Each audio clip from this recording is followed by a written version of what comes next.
नूरे हुस्न तमाम थे इस जहान में, पर उस रूह के फरिश्ते की बात ही कुछ और थी। मैं ढलते हुए सूरज की गायब होती हुई लालिमा की तरह था, जो गहराते हुए अंधेरों के पीछे छुप जाना चाहता हो, तो वो उगते हुए सूरज की तेज किरणों सी थी, मानो पल भर में सब कुछ रोशन कर देना चाहती हो। हाँ, वो कुछ जादू सी थी, उसके बातों का असर कुछ जादू सा ही होता था। अपनी बातों से किसी के दिमाग से नकारात्मक ख्याल भी ऐसे गायब करती थी जैसे जादूगर चीजें गायब करता है। कमाल का हुनर रखती थी वो, खुली आंखों को ख्वाब दिखा देती थी, जैसे किसी बाड़े में लगे सुगंधित फूलों पर कहीं से घूमती बहकती रंगीन पंखों वाली तितली आ जाए और उसे देखकर मोहित हो रहा माली उसे हमेशा के लिए कैद कर लेना चाहता हो। ठीक वैसे ही वो कहीं से मेरे जीवन में प्रवेश करती है, सब कुछ रंगीन रंगीन सा लगने लगता है, चीजें नई नई सी लगने लगती हैं, और मैं भी उसे अपने पास रख लेना चाहता था, जो शायद मुमकिन न था। ऐसा ही कुछ हुआ था उस दिन। 3 मार्च 2019 दोपहर 12:30 बजे मुझे एक व्हाट्सएप पर मैसेज आया, हाय। नंबर कॉन्टेक्ट लिस्ट में नहीं था, और कुछ मेरी आदत भी है कि अननोन नंबर को रिप्लाई नहीं देता हूं। मैंने सोचा होगा कोई आधे घंटे के बाद वापस दूसरा मैसेज आया। मैंने अपनी लिखी स्टोरी पढ़ी, मुझे बहुत अच्छा लगा। मेरे चेहरे पर स्माइल फैल गई। आखिर क्यों ना हो, किसी ने स्टोरी पढ़कर पर्सनली मैसेज किया हो तो चेहरा खिल ही जाता है, और आगे लिखने की उत्सुकता भी बढ़ जाती है। मैंने रिप्लाई में कहा, जी बहुत बहुत धन्यवाद आपका। मेरी दूसरी स्टोरी भी है, छोटा रिचार्ज और छोटा रिचार्ज, तो जरूर पढ़िए, आपको अच्छा लगेगा। उन्होंने कहा, जी जरूर पढ़ेंगे।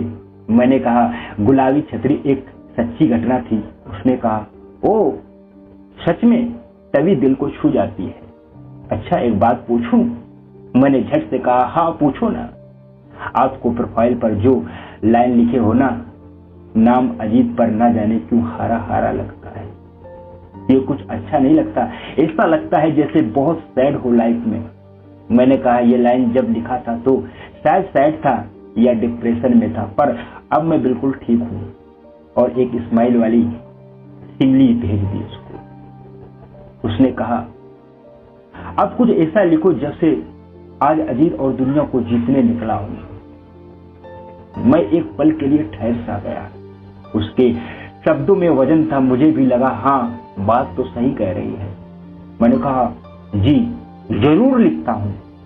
अच्छा आप हो कहां से, मैंने पूछा तो उसने कहा, दिल्ली। और आप? मैं तो मुंबई में रह रहा हूं फिलहाल, वैसे मेरा एक गांव है जौनपुर उत्तर प्रदेश। उसने कहा, नहीं पता।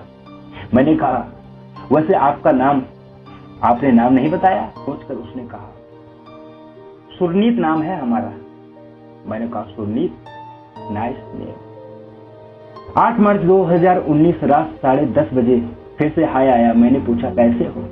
जवाब आया, अच्छे हैं। मैंने पूछा, और कुछ बताइए अपने बारे में, आप तो अपने बारे में कुछ बताती नहीं।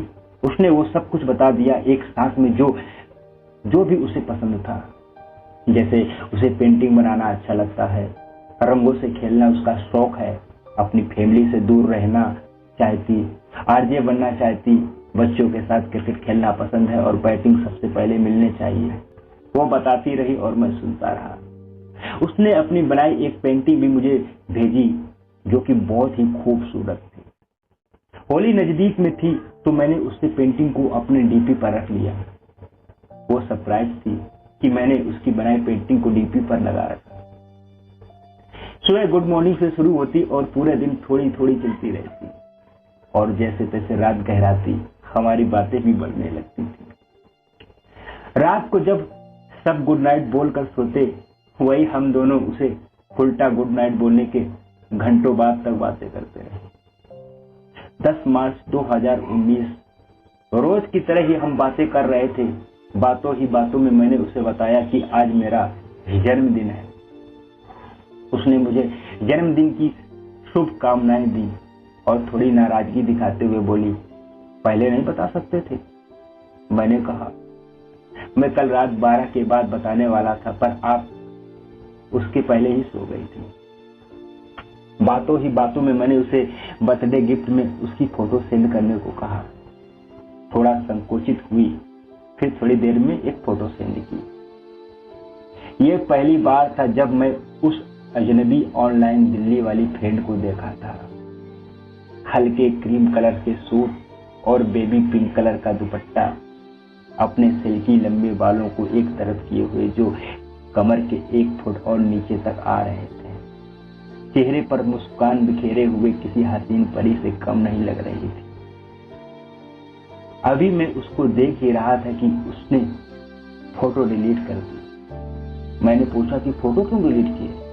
तो उसने कहा कि ऐसे ही।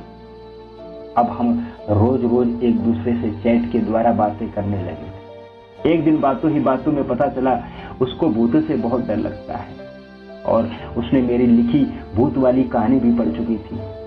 रात के 12 बजे चुके थे और हम दोनों बातें कर ही रहे थे। उस रात मैंने उसे खूब डराया था। मैंने कहा कि वो जो इतने दिन से रोज बातें कर रही है वो कोई अजीत नहीं, भूत से ही बात कर रही है।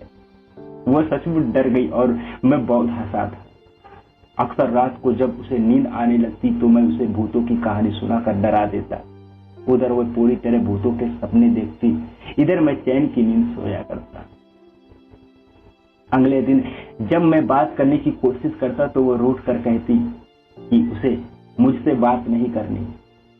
कहती है कि उसे भूतों से बात करना पसंद नहीं। फिर वो मुझे रात को आए सपनों के बारे में बताती और मुझसे रूठ जाती। कभी ना बात करने की जिद करती, मैं हंसकर मजे लेता और फिर मैं उसे मनाता, वो मुझसे रूठ जाती और फिर वो कभी भूतों की वाली बात ना करने को कहती। मैं कहाँ मानने वाला था। मुझे उससे डराने में बड़ा मजा आता था क्योंकि इसी वजह से मैं थोड़ा हंसने लगा था। जब कभी मेरा उसे देखने का मन करता तो उसे फोटो सेंड करने के लिए कहता। कभी कभी एक बार कहने पर ही वो सेंड कर देती और कभी कभी लाखों मिन्नतें करने के बाद भी न सेंड करती।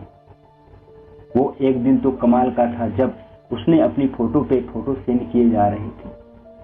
माँ के साथ, पापा के साथ, भाई के साथ, ज्वाइंट फैमिली के साथ, सदस्यों के साथ, सब ली हुई फोटो को उसने मुझे भेजा। फोटो में एकदम मॉडल लगती थी और यकीनन वो थी भी इतनी सुंदर कि कोई भी उसकी सुंदरता का कायल हो जाए। पर उसकी एक आदत थी जो मुझे पसंद नहीं थी। वो हर फोटो सेंड करने के तुरंत बाद डिलीट कर देती थी। शायद ये उसका डर था या कुछ और जो मुझे आज तक समझ ना आई। मेरे कई बार पूछने पर बस यही कहती कि एक अजनबी के फोन में अपनी फोटो, वो मुझे अजनबी फ्रेंड बुलाती थी। मैं उसे ठीक से समझा नहीं पा रहा था। एक दिन मैंने उससे पूछ लिया, आखिर कब तक हम यूं अजनबियों की तरह बात करते रहेंगे? तो वो अपनी लिखी हुई शायरी से मेरे सवालों का जवाब देती है। क्यों कहते हैं वो हम थाम ले उनकी दोस्ती का हाथ, हम कहते यूं कि अजनबी से दोस्ती बढ़ाई नहीं जाती। फिर कभी कहती फ्रेंडशिप चाचू ताऊ बुआ के बच्चों से नहीं होती, फ्रेंडशिप तो अजनबियों से ही होती है। जब मैंने उससे पूछा कि मेरे दोस्त बनोगे तो उसने जवाब नहीं दिया, बात को घुमा दिया। मैं उसे अक्सर अपनी लिखी 2 लाइन वाली शायरियां सुनाता। उन दिनों मैं चाय पर ही ज्यादा लिखा करता था, जैसे गरम चाय ने भी प्याली में दम तोड़ दिया, खामखा जो तेरा नाम उस किताब में आया। अदरक चीनी के साथ थोड़ी यादें भी मिलाऊंगा, आज थोड़ी सी और कड़वी चाय बनाऊंगा। चलो फिर थोड़ी सी चाय बनाई जाए, थोड़ा सा इश्क और थोड़ी बेवफाई मिलाई जाए। उसे भी शायरी लिखने का शौक था जो कभी कभी वो अपनी डायरी से मुझे सुनाया करती थी। किसी की आंखों को पढ़ के तो देखिए आप भी कह दोगे, खामोशियां भी क्या खूब बातें करती है। कुछ तो था तेरे मेरे दरमियान, तुझे भूल गया मुझे याद रहा।